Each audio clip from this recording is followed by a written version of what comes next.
Hey, what's up mga kaballers? Maligayang pagbabalik sa aking channel. Halina't pag-usapan natin ang balita patungkol sa pagkuha ng Los Angeles Lakers kay Clint Capela ng Atlanta Hawks. At ang balita naman patungkol sa naging magandang performance ni Trayce Jackson-Davis. Tara na't pag-usapan natin yan dito sa Basketball Hot Shots.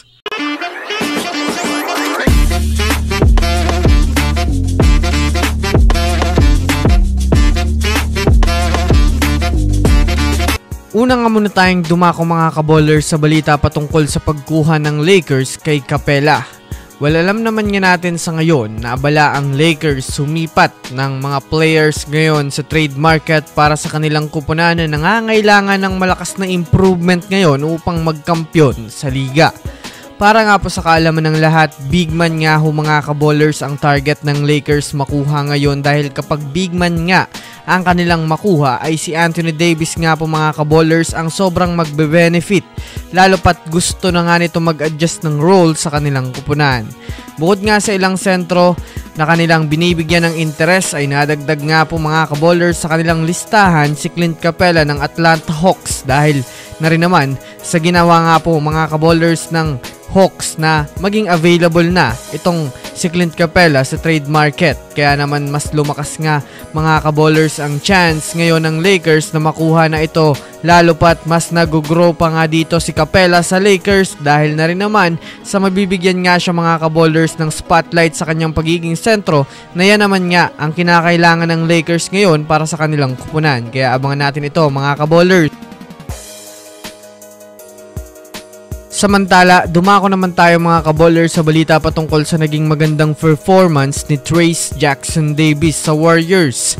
Bukod nga mga kaballers sa pagkakapanalo ng Warriors kanina sa pangunguna ni Stephen Curry ay may isa pa nga po mga kaballers player ang naging sentro ng atensyon sa naging laro na iyon. Ito nga ay si Trayce Jackson-Davis dahil sa pagtatala ng 15 points, 9 rebounds na masasabi nating dinumina niya nga po mga kaballers ang ilalim ng basket. Sa naging performance nga po mga kaballers ni Trayce Jackson-Davis ay halos puro dunk kay Rudy Gobert at sobrang gaganda nga ho ng kanyang depensa sa rim na talagang hindi nakakapwesto ng maayos kapag siya ang nasa ilalim ng basket. Marami nga po mga kaballers fans ang natuwa at mismong mga NBA commentators nga po mga kaballers ay tinawag siyang future superstar center ng Golden State Warriors.